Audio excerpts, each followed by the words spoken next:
हम लाए थे तूफान से कश्ती निकाल के, इस देश को रखना मेरे बच्चों संभाल के। सभी दोस्तों को तोरादून की तरफ से नमस्कार। दोस्तों, मैं हूँ ऋषिपाल।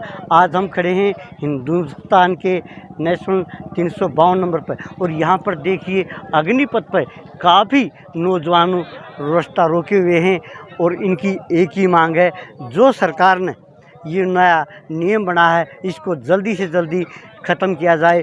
और मैं इधर कहूँगा राइट साइड में देखिए पूरा प्रशासन भी खड़ा है सुबह से। और आइए मेरे साथ कुछ भाइयों की क्या मांग है और ये क्या चाहते हैं इनसे पूछेंगे।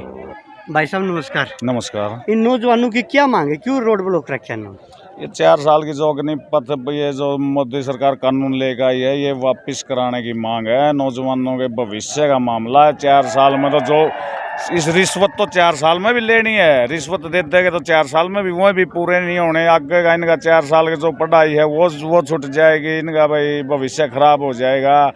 जो फौजी हैं इनके लाइसेंस बन जाएंगे, आगे यहाँ गुंडागर्दी करेंगे और करेंगे। 4 साल में भविष्य बिल्कुल खराब है। ये मोदी सरकार ने वापस लेना ही चाहिए। मोदी तो ये कह रहे हैं मैं तो बेरोजगारी खत्म कर रहा हूँ, आप ये कह रहे हो कि भविष्य खराब हो रहा है इनका। आप दुकानदार से लेकर कहीं भी देख लो, कोई भी इसमें भाई किसी का भी रोजगार चल रहा हो, कोई छोटा दुकान है, कोई व्यापारी है, कोई भी किसान है, कोई भी किसी का भी रोजगार चल रहा हो, कोई भी खुश हो तो आज के दिन कहीं भी आप सर्वे कर लो। ठीक है, बहुत बहुत धन्यवाद आपका। भाई साहब नमस्कार। नमस्कार। आपका शुभ नाम? प्रदीप सियाग। प्रदीप सियाग। सियाग जी, ये जो अभियान चला है नौजवानों का, ये कै दिन तक चलेगा इस तरह?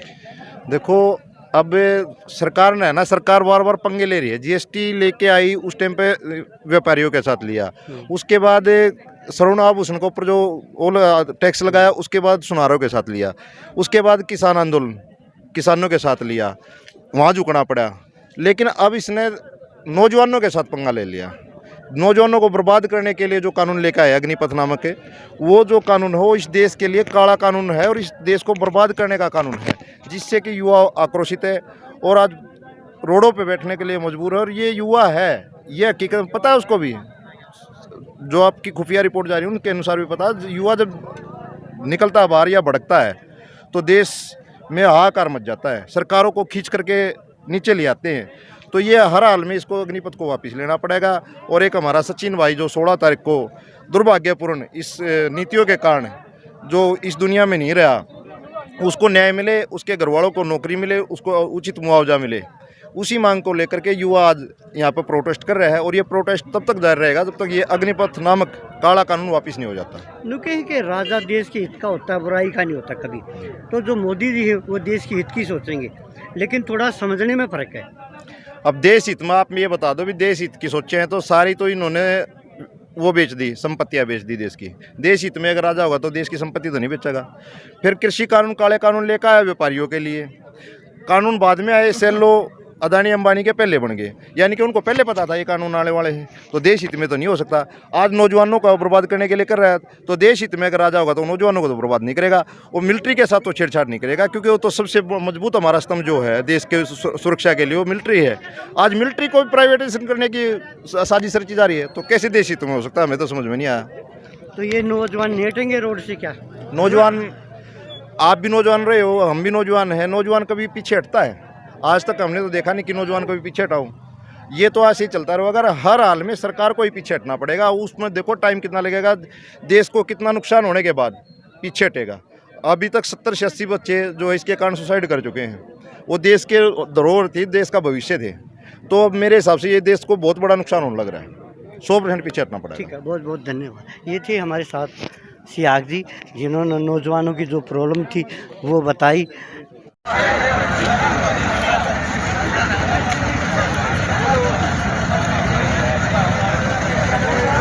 क्या कहेंगे, किस तरह का आत्माओं में देखने को मिला आपको जो ये कानून बनाए हुए जो जोश में इनका भर्तियाँ देखने में नजर बढ़िया जाने तो मजबूरी माना पड़ रहा है। आप वो तो हाँ कौन भाई संस्कृति का इससे इन्ना का चीरण होगा और कौन में मांग में ऐसा काम कराएंगे जो राष्ट्र की सपना था।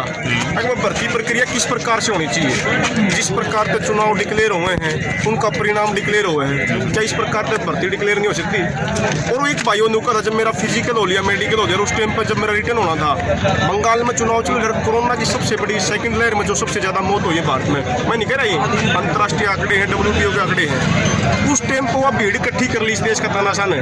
और मीडिया जो गोदी मीडिया उस दिन दिखाओ था, देखो वो कितनी सकल बात आपको जायज़ है, पर ये बताइए तो अभी अग्निपथ योजना सरकार लेके आई, उससे युवाओं को रोजगार तो मिलेगा ही? रोजगार को मिले मेरे भाई, जिस प्रकार के 3 काले कानून आए थे, कॉन्ट्रैक्ट पर फसल कराना चाहते हैं, वो कॉन्ट्रैक्ट का मैटर आ गया। ये 100% भर्ती होगी, क्यों होगा? देश में कुछ भी पहले भी गलत होया है तो पानी मारने वाला काम करवाओ ही 25% में क्यों होगा? आदमी माना गया इतना नौकरी बचानी। जिस प्रकार कॉन्ट्रैक्ट पर टीचर लगे थे, यूनिवर्सिटी में ग्रांट की जगह लोन दे दिया गया था, जो कॉन्ट्रैक्ट पर लग रहे थे ना, उन्होंने बोले यार बोलना तो चाहवा, लेकिन कॉन्ट्रैक्ट में इसलिए आवाज उठा रहे। और फौजा भी इस प्रकार का होगी तो आप अंदाजा लगा लो मेरे भाई क्यों होगा। मैं नहीं कह रही बात, हालात बता रहे हैं बात। आपकी नज़र में इस योजना में क्या क्या खामी है? इस योजना में भाई यूरोप में फिलहाल युद्ध चल रहा है, इस योजना वो पूरे भी आए, पायलट योजना यह है बिल्कुल 4 साल वाली, पूरा देख लो, उनके अनुभव नहीं है। शॉर्ट टर्म में चल सके या छोटी मोटी मोमेंट में। इस देश में जब 1962, 65, 71 कारगिल सारे युद्ध में जब जीत के दे रखे हैं, क्या तो उस पैटर्न में कुछ न कुछ सुधार करो। और इसमें TOD में तो मेरे भाई कुछ भी तो कौन है, सिर्फ और सिर्फ किस प्रकार सेना को गुलाम बनाया जाए। एक तरफ तो सेंटर विस्टा मोदी साहब लगातार काम में छेड़ रहे हैं, दूसरी तरफ ये इस प्रकार की योजना लाने का मतलब क्या था, जो 2.5 साल तक हमारी भर्ती रुक रही थी, उन भर्तियाँ तो गुमराह करके बालक ने जो रिजल्ट नहीं दे रहे थे उन तलक हटा के ने जो TOD ला दिया, अब बालक इसके लागे रहूँगे। एक अपना हरियाणा में कहा होते, छोटा बालक रोन लगा रहा था, हाथ में रोटी ले रहा था, सर क्या करो बोला घी मांगा, बोला इसमें रोटी खोस ली, और रोटी खोसते फिर रोटियाँ मांगने लगे, मतलब उसकी रोटी की मांग होगी उसकी। उसी प्रकार सेना को इस प्रकार था भैया भर्ती मांगने की जगह TOD ने मांग ले, TOD की वापस होने में संतुष्टि हो जाए, वो काम करना चाहो सरकार, इस पैटर्न में काम करेंगे। जैसे बात करें ये धरना जो आपने अभी दे रहे हो, कब तक जारी रहेगा? धरना भाई जो करिए युवा साथी चाहो है ना, क्योंकि युवा साथी 2 बजे भी चाहो, 2:30 बजे भी, 5 बजे भी, जो कर भी सारा का सुझाव बनेगा और सलाह बनेगी, उसे हिसाब से चालू रहेगा मेरे। जी जी, हमारे साथ एक और युवा साथी मौजूद। सर ये पिछले 1.5 साल हो गए जिसके पेपर के कारण कैंसिल करे, बार बार ये डेट पे डेट देते रहे, तो उसके लिए बहुत ही शर्मनाक ये वो है सरकार की तरफ से, जो बार बार कैंसिल कर रहे युवाओं का हौसला तोड़ रहे हैं। तो हम ये पहले यही चाहेंगे कि पहले ये भर्ती प्रक्रिया पूरी करवाई जाए, हमारा एग्ज़ाम लिया जाए, क्योंकि 4-4, 5 साल से हम तैयारी कर रहे हैं। PGO में रहते उधर 4-5 हज़ार उनको मंथली जो पे करते हैं, तो घर वाले इधर से उधर से लेके जो कि खर्चा उठाते हैं, तो हम कहाँ से वो भुगतान करेंगे उनका। पहले यही बात है, 1.5 साल हो गए जिसके पेपर के कारण कैंसिल करे, बार बार ये डेट पे डेट देते रहे, तो उसके लिए बहुत ही शर्मनाक ये वो है सरकार की तरफ से, जो बार बार कैंसिल कर रहे युवाओं का हौसला तोड़ रहे हैं। तो हम ये पहले यही चाहेंगे कि पहले ये भर्ती प्रक्रिया पूरी करवाई जाए, हमारा एग्ज़ाम लिया जाए, क्योंकि 4-4, 5 साल से हम तैयारी कर रहे हैं। PGO में रहते उधर 4-5 हज़ार उनको मंथली जो पे करते हैं, तो घर वाले इधर से उधर से लेके जो कि खर्चा उठाते हैं, तो हम कहाँ से वो भुगतान करेंगे उनका। पहले यही बात है।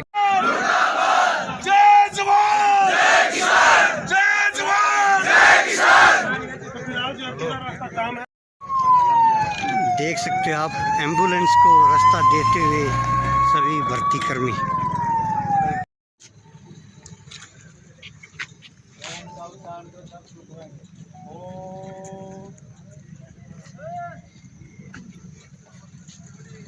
देखिए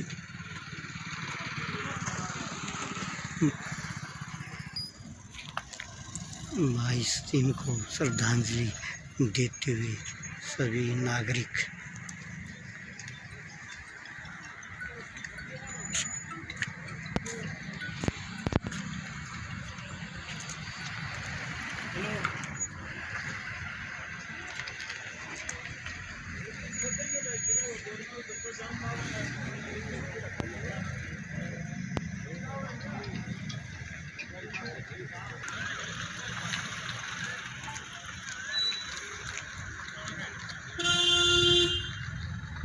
सम्मान में आ गई भाई आर्थिक सहायता जो भी सरकार देना चाहे और उसकी शहीद का दर्जा दी जाए। अतः आपसे प्रार्थना है कि जब तक हमारी शोध के आधार पर ये मांगे पूरी नहीं होती तब तक हमारा भाई का सपना अधूरा रहेगा। धन्यवाद। इसमें कोई कि मैं भी ऐड करना चाहता हूँ, लेकिन हमें एकता जो हमारा सचिन भाई ने साथ दी है ना, एक पूरा भारत देश एम्बुलेंस को रास्ता देते हुए सभी विद्यार्थी। ये तो ऐसा कोई मतलब सरकारी को भी नहीं, प्राइवेट को भी नहीं, किसी भी प्रकार की किसी भी संपत्ति को नुकसान नहीं पहुंचाया जाएगा। हाँ, ये फैसला है मैसेज देना चाहते हैं सरकार को, अगर भाई हम यहाँ पे बैठे हैं, हमने अपना बेटा खोया है और अनेकों ने अपने बेटे भाई खोए हैं, ठीक है। वो प्रशासन देखो अपना रूट को कहाँ से डाइवर्ट करेगा। इतने टाइम तक हम बैठे हैं, हमारी तरफ से इनकी तरफ से टाइम तक का ये ठीक है, बस 2-3 बजे तक शाम को मार्च पास्ट उस तक ठीक है। मतलब उसके बाद हम मार्च का है। पास्ट इधर की तरफ से कोई ऐसी हरकत नहीं आओगी भाई आपको यूँ लगे ये कोई दूसरे आदमी है और कोई बाहर से आए और कोई गलत इनका व्यवहार है। हम नहीं चाहते हुए भी ऐसा इंसिडेंट हो सकता है जिसमें करने वाला उसके अपने से कोई अलग व्यू हो, लेकिन ये मतलब हमने देखने में आई तो वह चीज़ें। तो ये दिखाई हमने नौजवानों की जो मांग थी क्यों रोड ब्लॉक कर रहे हैं। अगर ये मेरी वीडियो आपको पसंद आई हो, एक लाइक सब्सक्राइब करना ना भूलिए। मैं हूं टोरादून के साथ जुड़ाना से ऋषि पाल। जय हिंद।